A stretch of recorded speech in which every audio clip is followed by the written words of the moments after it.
Presidente, boa tarde. Boa tarde. Com certeza a gente tem muito assunto para falar especificamente sobre o Fluminense, mas eu queria começar com um assunto que envolve também o Fluminense e que é, obviamente, o assunto mais relevante atualmente, que é a questão do coronavírus, como é que isso vai afetar, no caso, o Fluminense. A gente acabou de receber aqui a notícia de que a federação avisou os clubes que é para suspender a venda de ingressos, o que indica que, possivelmente, a gente vai ter jogos com portões fechados ou não vai ter jogos nesse fim de semana. Queria saber como é que isso afeta o planejamento do Fluminense com relação aos jogos e com relação à temporada, e também como é que o Fluminense está tratando essa questão, tanto aqui internamente, para proteger os seus jogadores com relação a contágio, como também funcionários, enfim, como é que está sendo a abordagem com toda essa questão aí do coronavírus. Vamos lá, boa tarde a todos. Primeiramente, essa é uma questão que não atinge só o Fluminense, né? Atinge o mundo inteiro nesse momento. Eu acho que a gente tem que ter equilíbrio nesse momento, todos nós, né? Não só da comunidade do esporte, mas como todos nós em geral. Para te antecipar, ontem eu já havia feito uma ligação para a CBF na parte da tarde, falei com o secretário Walter Feldman, perguntei para ele se já havia algum movimento da CBF com relação a adiamento dos jogos ou jogos com portões fechados. Ele me disse que, pelo menos a gente se falou ontem, talvez tenha sido às 18 horas, mais ou menos, 17 horas, que até aquele momento não havia nenhuma recomendação do governo federal ou do Ministério da Saúde no sentido de que houvesse qualquer impedimento de torcida em estádio. Isso ontem, acho até que ele deu uma entrevista, depois foi perguntado por algum jornalista e falou sobre esse assunto. Agora de manhã, agora há pouco, vocês devem ter recebido, eu também recebi pelo celular, a Federação do Rio de Janeiro pediu para que a gente suspenda preventivamente a venda dos ingressos. Eu estou entendendo como uma suspensão de venda, mas que a rodada está mantida até o momento, é o que eu entendi, mas sendo muito transparente com vocês, como sempre sou, recebi no celular quando eu estava ali fazendo a homenagem ao Castilho, que passou a dar nome definitivamente ao nosso centro de treinamento. Então, vamos aguardar um pouco para ver quais são as diretrizes a serem tomadas. O que vai afetar a gente vai saber ao longo das decisões, né? E vai saber o tempo que vai, por exemplo, se suspender o campeonato, o tempo que vai ficar parado, a gente vai ter que sentar com a comissão técnica, reorganizar. Internamente, a gente ontem conversou com o Sindiclubes também, só para vocês saberem, e nesse exato momento está tendo uma reunião no Fluminense com os gestores de área, com o diretor-geral do clube, porque algumas medidas o Sindiclube já solicitou que a gente fosse tomando, tá? Inclusive com relação ao clube social, piscina, enfim, sauna, vestiários, enfim. E há uma discussão agora, nesse momento, técnica, que deve durar durante o final de semana, em razão dessas diretrizes que estão começando a chegar, se a gente, por exemplo, vai manter os profissionais trabalhando em Laranjeiras, se a gente vai trabalhar em sistema de home office, que algumas grandes empresas no mundo já estão fazendo.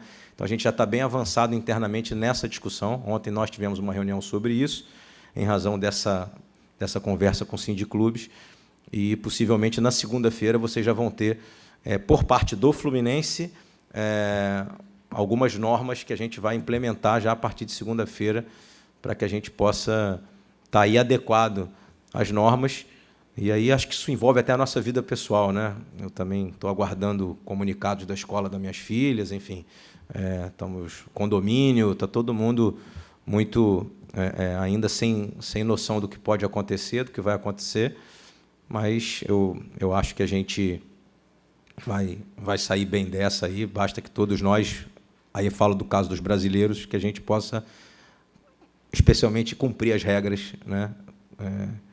Que é algo que a gente precisa, a cada dia mais nesse país, é cumprir as regras. Então, se forem determinadas regras, que a gente cumpra, sejam elas quais forem, e se já há uma determinação de suspensão preventiva, a gente suspendeu imediatamente a venda e vamos aguardar as próximas determinações. É isso aí.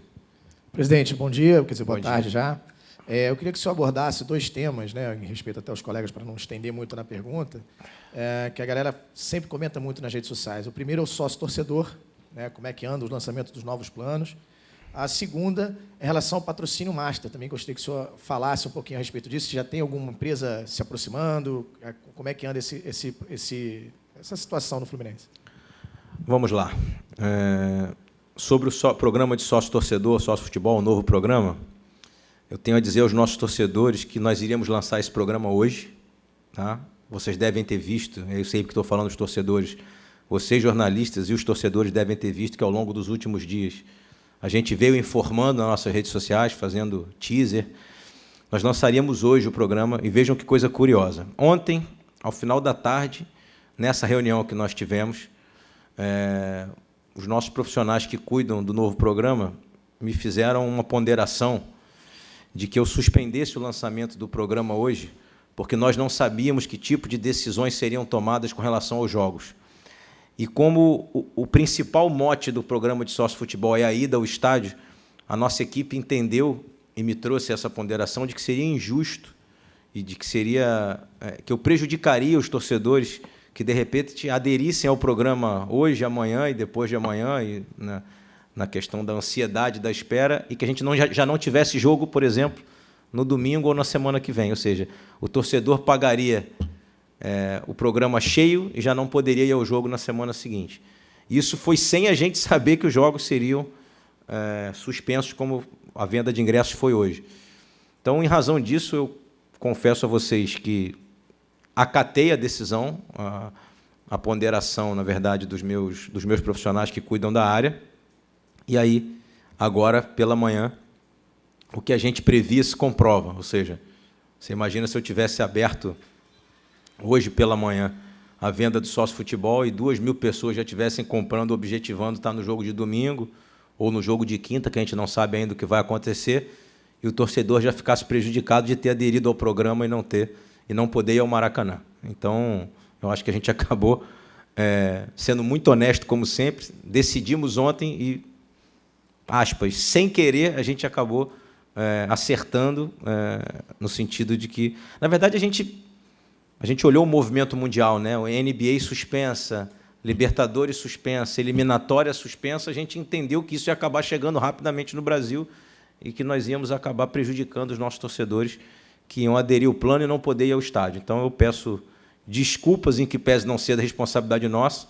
Está tudo desenvolvido, está tudo pronto, de acordo com aquilo que eu apresentei para vocês, já com todos os nomes do programa, toda a equipe montada para receber as adesões, mas, infelizmente, eu acho que é de bom alvitre, de algo da nossa inteligência nesse momento, da gente se preocupar com essa questão maior e não trazer mais um prejuízo ao torcedor. Com relação ao patrocínio Master, a gente já até anunciou hoje um novo patrocinador no uniforme, no calção. Temos um patrocínio na barra traseira, costas da camisa, né? E temos um na barra frontal. Nós seguimos conversando com algumas empresas, enviamos propostas para algumas empresas ao longo do mês de fevereiro. De ontem para hoje, recebemos uma proposta de uma outra empresa, e o que eu sempre venho dizendo, eu vou repetir aqui, o Fluminense só terá um patrocínio Master na sua camisa quando os valores propostos ou por nós ou pelos patrocinadores sejam condizentes com aquilo que a gente acha que vale a camisa do Fluminense. Outros clubes grandes do futebol brasileiro passam pela mesma situação. Eu vi o jogo do Santos semana passada. O Santos, por exemplo, também ainda não tem um patrocínio Master. E acredito que seja pelo mesmo motivo que nós estamos aqui batalhando, que é para que seja um valor justo e condizente com aquela propriedade. Porque, repito, nós acabamos de fechar um patrocínio para o calção, onde nós cobramos o valor da propriedade que vale o calção. Então, se eu abaixar o patrocínio Master da camisa, eu vou prejudicar quem botou o valor condizente com o calção, quem está botando o valor na frente, quem está botando o valor nas costas. Então, a gente segue debatendo. Obviamente que as propostas são variáveis e a gente, às vezes, discute se um tempo mais longo de contrato, abaixar o valor, ou um tempo mais curto, um valor maior. Tudo isso a gente está colocando no pacote. Mas, repito, não vou citar clubes co-irmãos, mas fazer o que alguns clubes estão fazendo, de entregar a principal propriedade da camisa por valores muito baixos, às vezes até por empréstimos, para ter que devolver o dinheiro na frente, ok? Para dizer que a gente tem um patrocínio Master que não vai trazer nenhum benefício financeiro, só para dar uma resposta, a gente não trabalha aqui assim e não vai trabalhar dessa forma. Então, a hora que a gente tiver um patrocínio Master, a gente vai ter, eu posso afirmar isso a vocês, a hora que a gente tiver, a gente vai ter um patrocínio Master que a gente está satisfeito com o valor que está sendo pago ao Fluminense. Talvez não seja o melhor valor, o valor fantástico, mas um valor que a gente minimamente consiga entender que ali aquela propriedade vale realmente o que está sendo pago. Porque valores que estão sendo propostos muito abaixo, a gente realmente vai continuar, que eu chamo, esgrimando. Vamos esgrimar até a gente conseguir um valor digno do tamanho da camisa do Fluminense. Presidente, boa tarde, tudo bem? Boa tarde. Na última quarta-feira, após o jogo do Flamengo com o Barcelona de Guayaquil, o técnico do Jorge Jesus deu uma declaração dizendo que só o Flamengo deveria utilizar o Maracanã. O Fluminense também utiliza o Maracanã em diversas ocasiões. Campeonato Brasileiro, Copa do Brasil, Sul-Americana, enfim. Como presidente do clube, como o senhor analisa essas declarações do técnico do Flamengo? Como lamentáveis, né? Primeiro porque ele chegou no Brasil semana passada. Então, talvez não tenha estudado a história do Fluminense, do Fla-Flu, né? Talvez, não sei nem se ele sabe que existe uma parceria entre os dois clubes. Costumo dizer que quando o time está ganhando, né, tudo que se fala, o pessoal acha bonito, né? Se essa situação lá tivesse ruim, eu acho que ele ia estar preocupado em falar outras coisas. Lamento, já não é a primeira coisa que se fala com relação a isso, não só com relação ao Fluminense, não, mas também na minha opinião, muitas vezes com desmerecimento aos outros grandes clubes do futebol brasileiro. E aí eu incluo o Vasco, incluo o Botafogo, incluo o clube dos outros estados.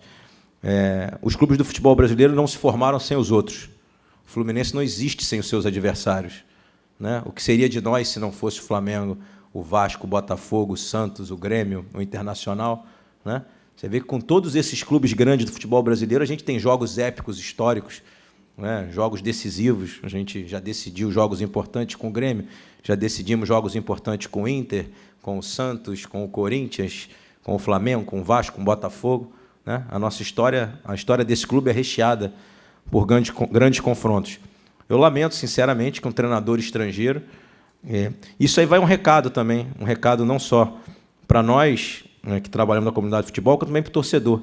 E agora virou modinha, né?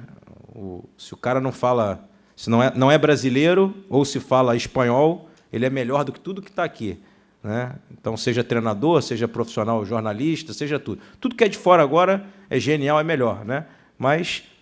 com todo o respeito que eu tenho aos meus antepassados, até porque sou neto de português, Portugal continua capinando lá para jogar mais futebol que o Brasil até hoje. Então, a gente precisa olhar um pouco mais para cá e parar com essa história de que agora tudo que se fala, né, eu queria entender qual é o motivo pelo qual só o Flamengo pode jogar no Maracanã. Eu acho que todos os clubes podem jogar no Maracanã, todos os clubes do futebol brasileiro. Eu acho que devia ser dito, por exemplo, ao treinador que falou isso, que o Santos de Pelé foi campeão no Maracanã. Que o Santos é de Santos e optava em jogar no Maracanã. Que jogou a final com o Benfica no Maracanã. Então, acho que ele devia saber isso, né? Que o Maracanã é um estádio que hoje tem uma parceria, administrado por Flamengo e Fluminense. E aqui, tudo que eu estou falando em referência ao profissional, não à instituição, que a nossa relação com o Flamengo é ótima. Minha relação com o presidente do Flamengo, com a diretoria do Flamengo é ótima. O Flamengo tem sido realmente um parceiro correto conosco e leal, e nós também com eles. Então, as pessoas passam, as instituições ficam, né? Tudo que eu estou falando aqui também vai passar. Mas eu acho que está se passando do limite essa questão de menosprezar os outros clubes que formaram a belíssima história desse futebol, que é o futebol brasileiro, né? O Brasil foi campeão do mundo 5 vezes, com jogadores de vários clubes do futebol brasileiro, até com clubes de menor expressão, que também são importantes, né? É de lá que a gente tira os jogadores, tem muitos jogadores da base que a gente capta em clubes menores, então os clubes pequenos, considerados pequenos, também são muito importantes no futebol brasileiro, e eu acho, sinceramente, que não é um treinador que vem de fora do Brasil que vai agora dizer o que acha, como é que o Maracanã deve ser utilizado, e as regras do futebol brasileiro. Eu acho que tem que ter um pouquinho de limite as coisas que ele fala. É isso. Mário, boa tarde.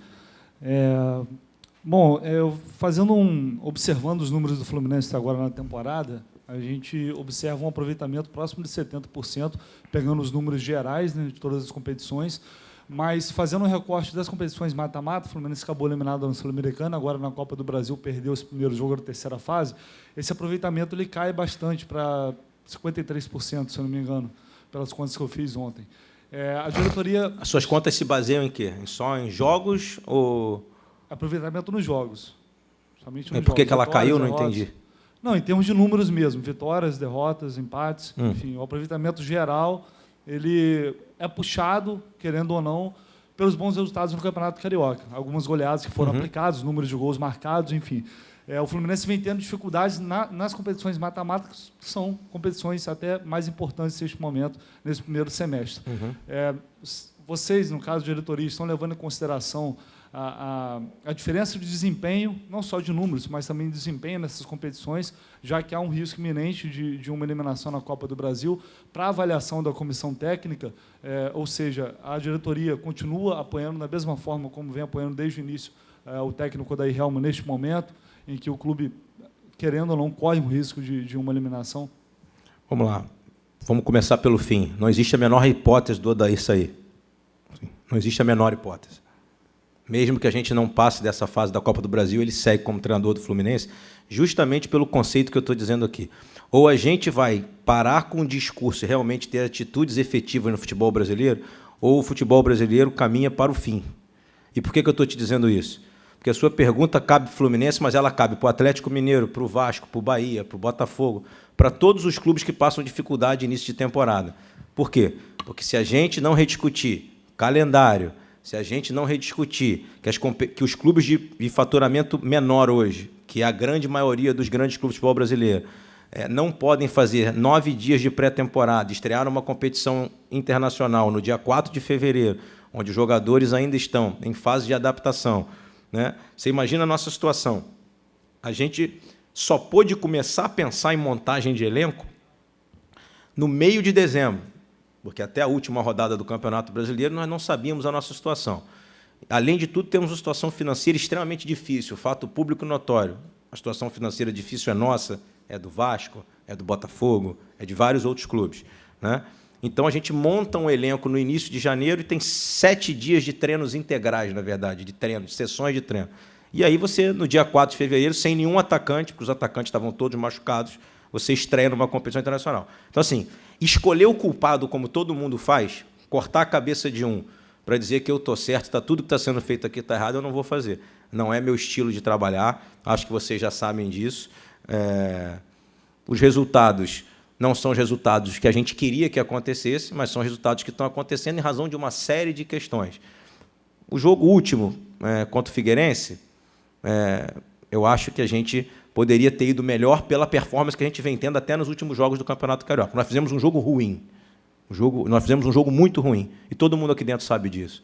E está consciente disso.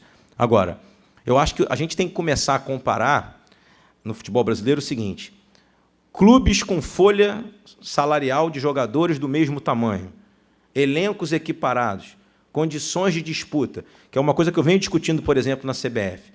Você não pode iniciar uma competição como a Copa do Brasil, esse regulamento, por exemplo, de jogo único, né? Ele parece ser um regulamento justo, porque, teoricamente, o clube grande é mais forte que o outro. Mas você vê que o Atlético Mineiro foi eliminado pelo Afogados, né?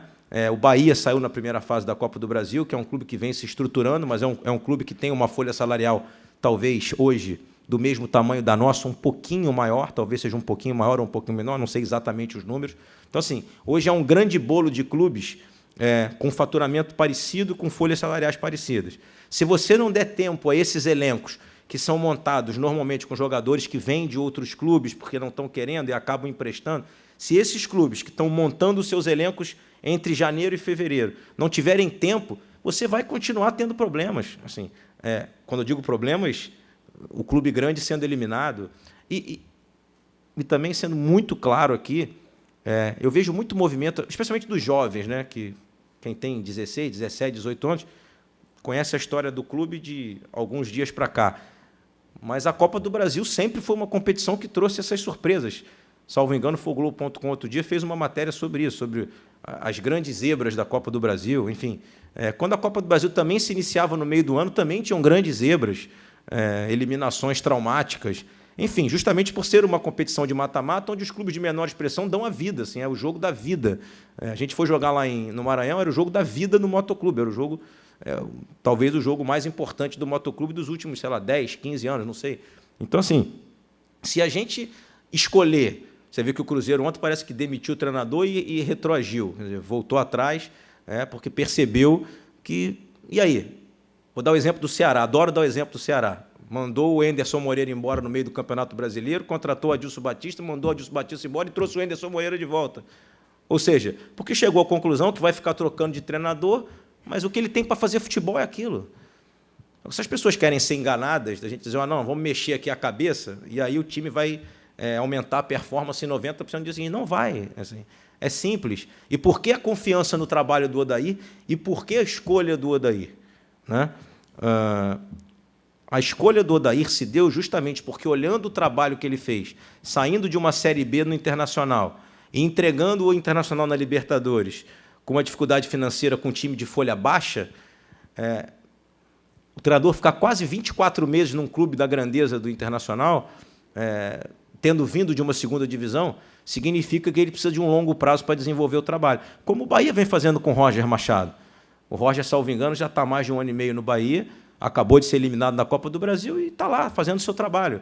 Porque acredito que o presidente lá, que eu conheço bem, que pensa em planejamento, pensa em longo prazo, continua mantendo um planejamento para recuperar a instituição, que é o que nós estamos fazendo aqui. A gente chegou em junho do ano passado, conseguiu pagar muita coisa, ajeitou muita coisa, mas já estamos vivendo dificuldade de novo. Como eu falei aqui no outro dia, numa coletiva a vocês, nós vamos voltar a ter dificuldade, porque o Fluminense é um clube com 700 milhões de reais de dívida. Ponto final. E nós não vamos resolver 700 milhões de reais de dívida trocando de treinador de 3 em 3 meses. Sabe por quê? Porque cada vez que eu troco, eu boto uma rescisão na conta para pagar. Foi o que deixaram para mim. É isso. Aí eu vou repetir. Essa semana vocês viram aí, o nosso ex-goleiro Júlio César entrou com uma ação. Por quê? Porque lá na gestão passada ele saiu e não recebeu. É assim que funciona. Aí eu troco de treinadores 4 vezes na temporada, gero 4 rescisões, eu não vou ter dinheiro para pagar, porque eu tenho que pagar o que chegou, vou ter que deixar o cara na fila. E para te ser muito transparente, como sempre sou, extremamente aberto, nós estamos pagando lá a rescisão do Fernando Diniz, mas ainda não consegui pagar ela inteira. Faço um agradecimento público aqui ao Fernando Diniz e à comissão técnica dele, que estão sendo extremamente compreensivos. A gente paga parcelado, aí combina de pagar um dia, tem problema, estica um mês para frente, eles estão aceitando, que tem um carinho enorme pela instituição, estou contando com a ajuda de pessoas como essa. Então, se a gente cair na mesma esparrela de... E aí eu entendo que a sua pergunta é jornalística, entendo mesmo de coração, mas, para o lado de fora, para o torcedor, ela soa como pressão. Entende? O treinador está pressionado. Desde o dia que ele chegou aqui, eu já vi que ele está pressionado 20 vezes. Nunca esteve. Não existiu a menor hipótese dele ser demitido e não existe, independente do resultado de quinta-feira. Porque eu estou fazendo um trabalho de recuperação da instituição de longo prazo. Ele tem o grupo ao lado dele, o trabalho é muito bem feito, ele trabalha demais, e a gente também precisa se cobrar internamente. Ou seja, os jogadores precisam se cobrar, precisam olhar para a sua responsabilidade, eu preciso olhar para as minhas, enfim. Mas olhar para a minha responsabilidade também é saber as condições que eu dou ao treinador de trabalho. Ok? Esse é o grande mal do futebol brasileiro. Em qualquer empresa, você contrata um profissional e entrega para ele uma meta. Você não vai entregar, eu não entrego no meu escritório uma meta que um advogado não possa cumprir. Eu não sou louco. Eu entrego uma meta que ele possa cumprir. Então, a gente entrega metas. E, se as metas forem acontecendo, a gente vai trabalhando. Então, assim, óbvio que a gente quer ganhar todas as competições que a gente disputa. O Fluminense é um clube gigantesco e tem que ganhar todas as competições que ele disputa. Mas ele não vai ganhar todas as competições que ele disputa, como isso não acontece, enfim, em média, com qualquer equipe de futebol. A gente precisa ter frieza, equilíbrio. Isso eu falo em relação a tudo. Isso eu falo em relação a tudo. Há uma pressão sobre profissionais, sobre atletas. Okay? Há uma pressão sobre alguns jogadores específicos que acaba saindo, às vezes, de perguntas ou de matérias, né? E acaba se recaindo sobre 2 ou 3 jogadores. Os torcedores acabam elegendo 2 ou 3 cristos no jogo para já começar a vaiar no primeiro minuto, o que eu acho uma baita de uma injustiça, porque só se avalia o momento do jogador, não se avalia o que o jogador fez, por exemplo. Então, assim, há uma perseguição a alguns jogadores. Hoje, nesse momento, entendo que desnecessárias. Assim, nós estamos começando um ano, começando um trabalho, né?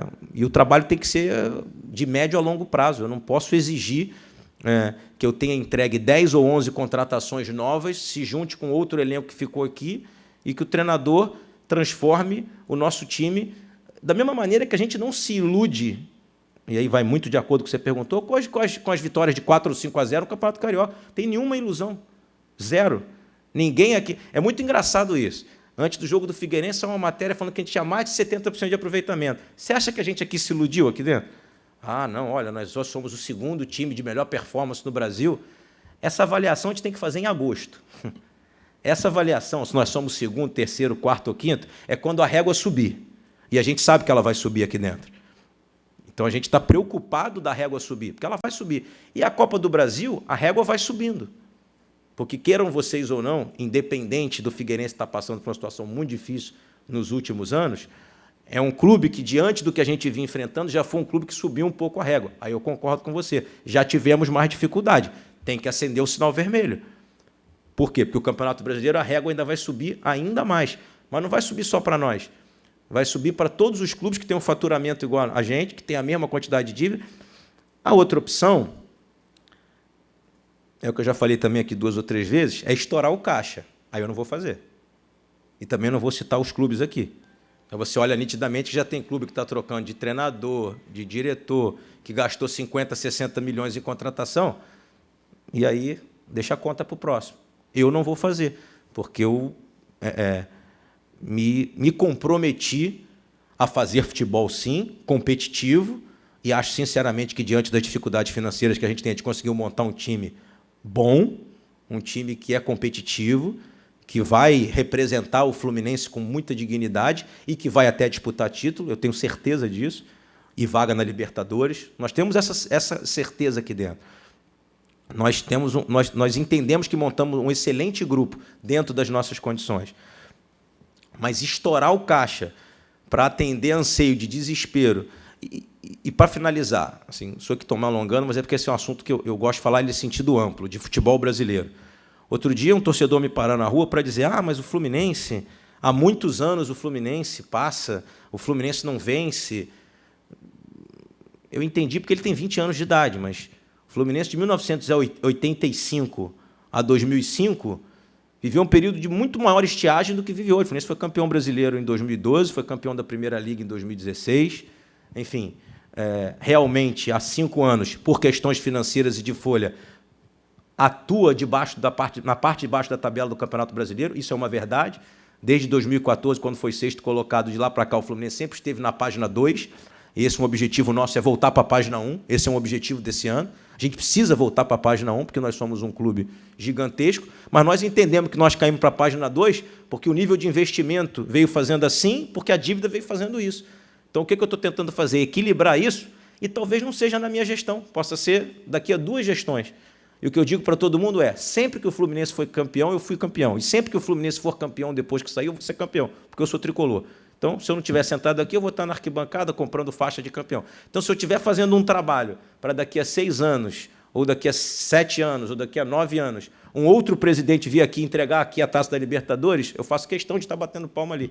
Agora, eu preciso fazer o que eu me comprometi a fazer, que é recuperar a instituição. Aí eu insisto na questão do sócio-futebol, eu insisto que a gente precisa ir ao Maracanã.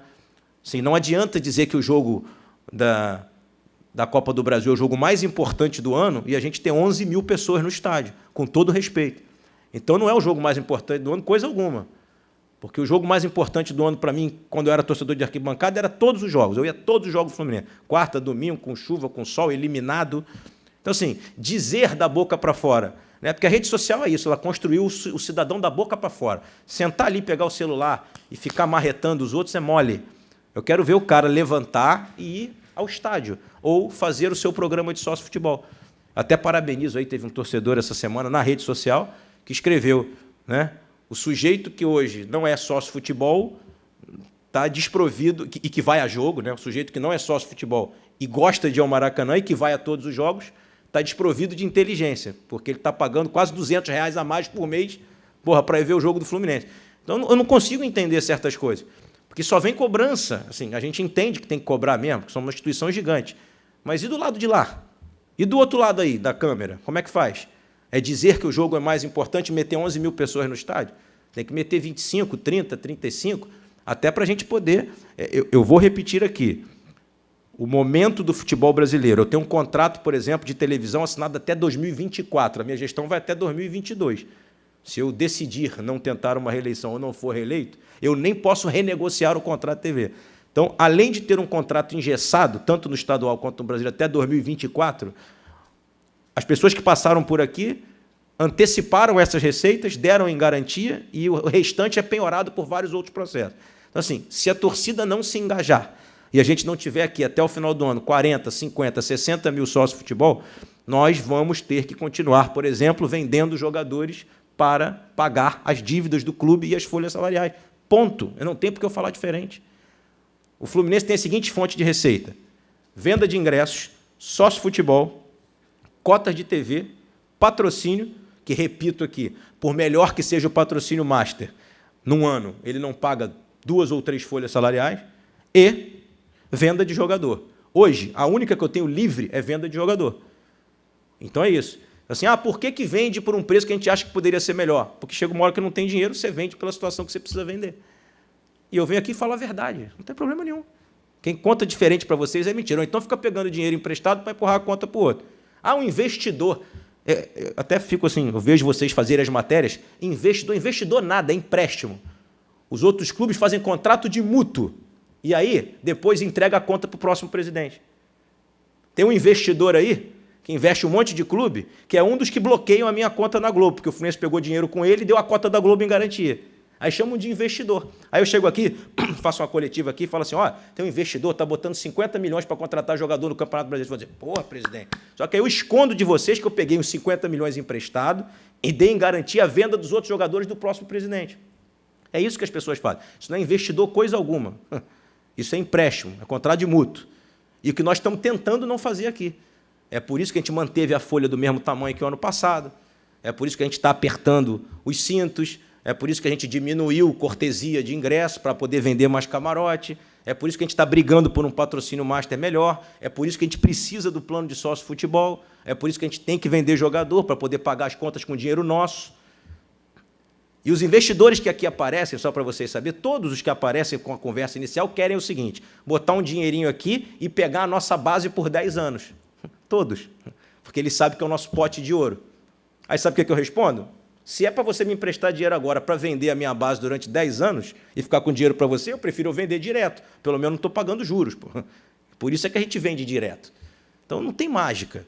A conta é simples. Operacionalmente, o Fluminense gasta menos do que fatura. A gente vai publicar o orçamento agora, vai ser na última semana de março, vamos votar o orçamento e publicar. Vocês vão ver. Vocês vão lá e vão dizer assim, bom, mas como pode gastar menos do que fatura e ter prejuízo? Porque tem 700 milhões de dívida. Aí a dívida come o meu fluxo de caixa mensalmente. Eu me programo para pagar 10, recebo 12. Me programo para pagar 10, entra uma penhora de 8.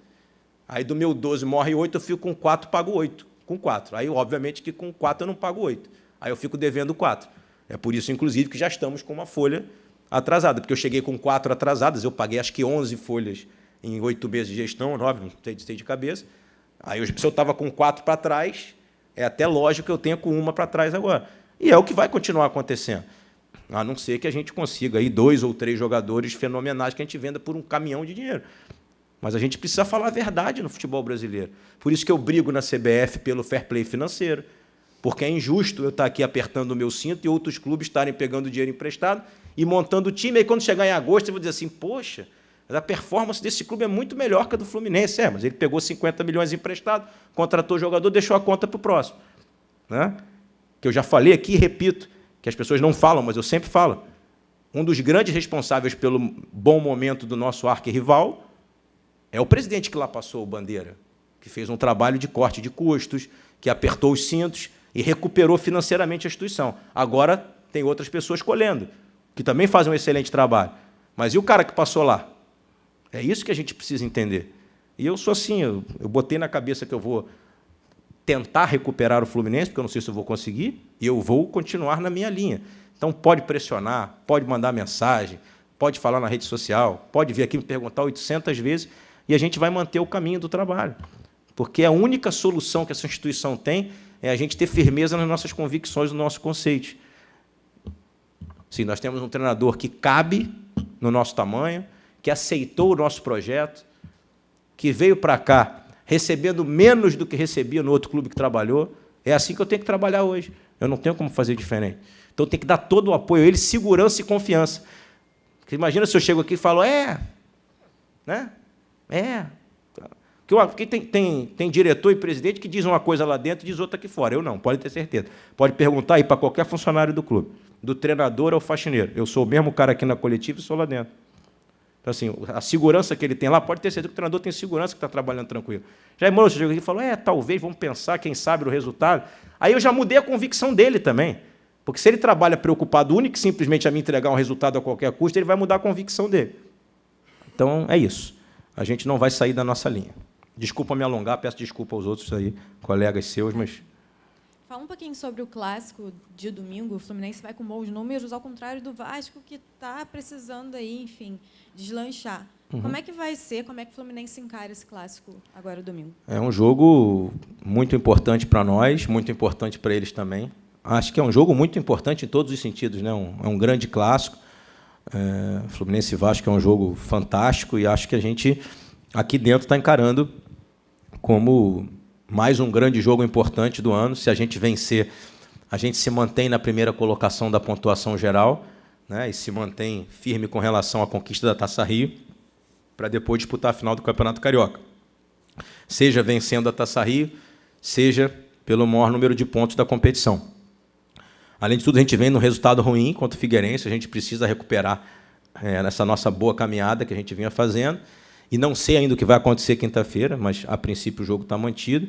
E é um jogo extremamente importante, porque uma vitória no Clássico dá ainda mais energia para a gente, para que a gente possa fazer um grande jogo na quinta-feira contra o Figueirense, buscar essa classificação, passar para a quarta fase e aproveitar, já que ainda não sei o que vai acontecer na quinta-feira, como as vendas de ingressos para domingo estão suspensas, pedir ao nosso torcedor que, na quinta-feira, possa ir nos apoiar desde o primeiro minuto, como, aliás, já fez em 200 vezes na nossa história. Né? É isso que eu peço sempre, depois que acabar o jogo, se acontecer um resultado que a gente não está esperando, que é a gente ser eliminado, coisa e tal, aí, meu amigo, o torcedor tem todo o direito, porque ele paga ingresso, ele paga o sócio futebol, ele é apaixonado, ele tem todo o direito de esculhambar a gente de todos os jeitos. Mas até o juiz apitar o último minuto do confronto, um confronto de 180 minutos, e a nossa torcida já deu provas disso, entende? São essas coisas que, às vezes, eu sou um pouco veemente aqui, porque eu sou um torcedor de arquibancada. Eu já vi a nossa torcida entupir um aeroporto para buscar um time nosso depois de uma final, onde a gente perdeu o primeiro jogo por 5-1, na Sul-Americana de 2009. Eu sei porque eu era gerente de futebol e estava voltando com o time, e aquilo, emocionou a gente, entendeu? E aí, não pode largar agora, né? Então, eu acho isso. Oi, Mário, tudo bem? Sobre um tema que está em alta aí o ano inteiro, que é o Fred, o jogador conseguiu eliminar, no momento ele não é jogador do Cruzeiro, né? E como é que pode ter outra audiência, vai ter outra audiência, mas qual é a postura do Fluminense em relação a trazer o ídolo de volta? Bom, vamos lá. Eu acho que eu já dei muitas evidências de que quero trazê-lo de volta, né? O que eu sempre disse é que nós não faríamos nada que destruísse o nosso planejamento financeiro, e que nós não faríamos nada que colocasse essa relação em risco. Essa liminar, como toda liminar, aí agora falo o advogado, há sempre, em que pese eu achar que essa liminar é difícil de ser derrubada, estou falando do ponto de vista técnico, mas liminares são derrubadas. Tanto as pessoas que o representam como nós entendemos que ele precisa sair de lá resolvido, pelo menos com relação à questão do vínculo, né? Até, como eu já frisei N vezes, por respeito ao Cruzeiro, porque o Cruzeiro também é um clube que faz parte da história do Fred, né? Então, pelo que eu entendo por parte do Fred e da equipe dele, que o assessora, eles não têm o menor interesse em sair do Cruzeiro sem uma composição que satisfaça todas as partes. E nós também não queremos correr o risco de trazer um jogador para cá em que, de repente, no meio de um campeonato ou nas vésperas de uma apresentação, se casse uma liminar e a gente aí frustre todo um planejamento nosso, um projeto nosso. Então, as conversas que eu sempre dizia que eram preliminares, no sentido de que ele sabia que eu gostaria que ele voltasse para o Fluminense, as evidências são as mesmas. Ele sabe que a gente tem um interesse que ele retorne, um interesse enorme que ele retorne. A gente sabe que ele quer voltar e a gente espera que ele resolva lá. Foi adiada, acho que uma audiência, e foi marcada uma outra. Eu te confesso que não sei exatamente o dia.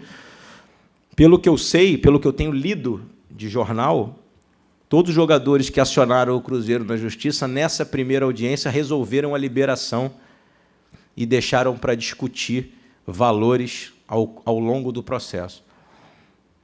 Se isso acontecer, no dia seguinte, ou a gente pega um avião e vai lá para se acertar com ele, ou ele vem aqui, e a gente vai trazer o nosso ídolo de volta para casa. É o que eu quero já há muito tempo, é o que a nossa torcida quer, é o que eu tenho certeza que ele quer, mas com o pé no chão. Diria para você que até em razão de questão de inscrição, tudo isso, que a gente imagine que ele retornando ao Fluminense, que ele vai retornar para o início do Campeonato Brasileiro. É o que eu acredito. Tá? Mas valores, proposta, nada disso saiu ainda, em razão da expectativa que a gente tem dele se resolver lá. Mário, boa tarde. Boa tarde. Vou retomar o tema do coronavírus. O Ministério da Saúde orientou que todos os jogos em Rio e em São Paulo, que são os 2 estados com mais casos suspeitos, sejam, sim, com portões fechados nesse fim de semana. A FERJ ainda não bateu o martelo, mas já é essa orientação do governo federal. E aí, assim, tendo em vista o que está acontecendo no mundo, é normal que haja uma indefinição em relação à continuação dos campeonatos aqui no Brasil. E os clubes vivem de jogar, eles precisam disso, porque a gente tem receita de sócio-torcedor, receita de bilheteria e TV. Qual é o impacto que isso pode ter nas finanças dos clubes se as atividades forem paralisadas por tempo indeterminado? Se elas forem paralisadas, se a gente não tiver jogo, um impacto enorme, né? Não só nos clubes, né? Em vocês também. O impacto é na sociedade. Aí, só olhar a Bolsa de Valores. Né? Você imagina que deve ser a mesma coisa que passa na cabeça de um jornalista que trabalha com futebol, de imaginar, se ficar um ano sem campeonato, certamente um monte de gente pode perder emprego, que seria uma tragédia, um desastre. Eu acho que, por exemplo, muito cá entre nós, já me antecipando, eu acho que as entidades administradoras dos campeonatos, sejam elas CBF, FERJ, Comebol, vão ter que se unir para, quem sabe, subsidiar esse prejuízo. Né? Não tem outro caminho. A gente tem contratos que... O futebol ainda tem esse problema, né? Você manda o cara embora, tem que pagar o contrato todo até o fim. A gente não pode nem mandar embora. Né? Então, assim, também não tem por que mandar embora, porque pode voltar 60 dias depois. Nós vamos ter que encontrar um caminho, mas isso é uma questão de ordem mundial. Né? Eu acho que vai ter que haver uma reunião de clubes ou de entidades no mundo para a gente rediscutir o futebol no mundo inteiro. Eu acho que, se isso acontecer, eu acho que o futebol brasileiro corre sérios riscos, especialmente os clubes de faturamento médio. Assim. Porque é o que você falou, tem muita receita de classificação, né, de passa de fase, TV. Quer dizer, a de TV é um contrato que tem que pagar, mas o contrato é pela exibição. Então, se não estiver exibindo o jogo, vai se entrar numa discussão se tem que pagar enquanto não está exibindo o jogo. Ou se os jogos foram colocados para frente. De repente, a TV continua custeando. Enfim, isso é uma discussão... Melhor a gente esperar acontecer. Esperar não acontecer. Eu, sinceramente, acho que não vai acontecer. Acho que, pelo que eu ouvi esses dias aí de médicos, enfim, pesquisadores, eu acho que esse problema vai durar aí uns 3 ou 5 meses, por aí. Com controle, eu acho que se a gente for controlando, especialmente nesse avanço inicial, acho que, sim, tomara que a gente consiga controlar e não paralisar, não só as atividades do futebol, né? A gente fala muito de futebol porque a gente está aqui, né? Mas tem tanta coisa tão importante, né? Como atividades escolares, enfim, hospitais e, enfim, restaurantes que empregam muita gente, né? Garçons, salão de beleza com profissionais que cortam o cabelo, enfim. O cara que trabalha na rua, o gari, todo mundo é importante na sociedade. Então, isso é uma situação que que traz um problema na economia como um todo. Então, estamos todos muito preocupados, pode ter certeza disso. Boa tarde, presidente. Tudo bem? Tudo bem. A pergunta que eu queria fazer é a seguinte. É a primeira oportunidade que a gente tem de conversar desde que o Fluminense acabou sendo eliminado da Copa Sul-Americana e agora vive uma situação de risco na Copa do Brasil. O Fluminense conta, claro, também com as verbas de premiação dos campeonatos. A premiação da Copa Sul-Americana, imagino, porque a gente não teve acesso ao orçamento ainda, que previa uma participação melhor na Copa Sul-Americana. Também imagino que preveja uma participação superior à terceira fase da Copa do Brasil. Sim. Caso haja uma eliminação, qual o impacto financeiro que as duas competições, as duas participações ruins nas duas competições vão ter no clube? O Fluminense, por exemplo, vai ter que vender mais um jogador caso a premiação não atinja o que era esperado no orçamento?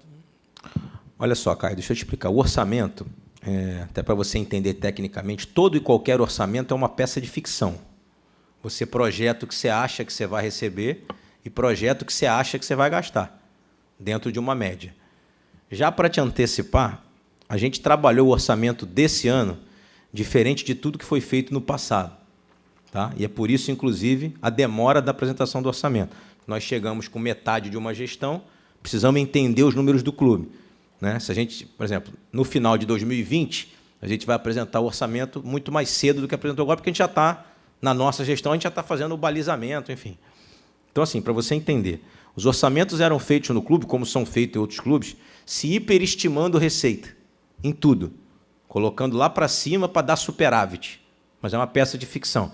Aí depois, um ano depois, vocês falam assim, se estimou um superávit de 100 milhões e teve um prejuízo de 30, é porque é uma peça de ficção. E aí a gente optou em fazer um orçamento muito mais real, que a gente chama de orçamento contingenciado. O que a gente fez? E aí vocês vão ver numericamente isso.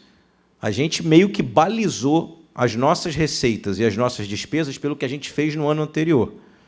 Então, o que vai acontecer daqui a um ano, independente das competições ou não, a gente só vai saber no final do resultado. Talvez a gente tenha que chegar no meio do ano, ou um pouco mais na frente, e dizer, olha, a gente estava estimando em vender 2 jogadores, vamos ter que vender 3. Pode acontecer. Mas isso pode ser suprimido, por exemplo, por uma melhor classificação no Campeonato Brasileiro. Vou te dar um exemplo. Se a gente ficar, a gente já fez essa conta, 5 ou 6 posições acima do que a gente ficou no Campeonato Brasileiro, a gente supera as premiações que a gente estimou em Sul-Americana e Copa do Brasil. Só para você entender. Então, assim, é muito relativo. E para deixar outra coisa muito clara também, porque as pessoas botam assim, Fluminense deixou de ganhar 30 milhões na Copa Sul-Americana. Isso é se ele fosse campeão. Sim, o que é outra coisa que se coloca na cabeça do torcedor, o cara me para e fala, jogamos 30 milhões de lixo. Não, nós perdemos 375 mil dólares. Era essa a premiação daquela fase. A passagem daquela fase era 375 mil dólares, desconta 10%, porque tem uma série de descontos, ok? Ainda vou dizer mais para vocês. A Sul-Americana, diferente da Copa do Brasil, por exemplo, a gente paga a nossa própria viagem. Então, a nossa próxima viagem para outra fase ia custar mais ou menos o preço da premiação. Então, assim, a gente está muito chateado de ter saído, porque se a gente fosse campeão, a gente ganharia 30 milhões de reais, e a gente quer ser campeão sul-americano, ponto. Mas tomar cuidado com o que as pessoas dizem, porque o Fluminense perdeu 30 milhões. Não, o Fluminense não perdeu 30 milhões. Se ele tivesse ido até as quartas de final, ele ia ter perdido 25 milhões, porque ele ia ter ganho 5 nas passagens de fase. Como a Copa do Brasil. A Copa do Brasil premia muito bem o campeão e o vice. Vocês têm acesso às premiações? Se eu estiver errando numericamente, você pode me corrigir. Mas até a semifinal, a premiação máxima é 7 milhões de reais. Passar para a semifinal são 7 milhões. Aí quem passa para a final já garante 22. Mas uma passagem de fase dessa agora, e eu não estou aqui dizendo que não preciso do dinheiro, muito pelo contrário, a gente precisa e muito. Tanto precisava dos 335 mil dólares, como precisa da próxima passagem de fase agora, que eu acho que agora está em 2 milhões e 400. É isso? De cabeça. Então é isso. Se a gente passar do Figueirense, a gente tem 2 milhões e 400 de reais, não é de dólar. Tá? E assim sucessivamente. Então, Então, quando se publica uma matéria dizendo que o Fluminense perdeu 30 milhões, o torcedor acha que aquela derrota, se eu tivesse vencido o União La Calera por 1-0, eu tinha botado 30 milhões no caixa. Não, não tinha botado 30 milhões no caixa. Tinha botado alguns $1.000 no caixa do clube.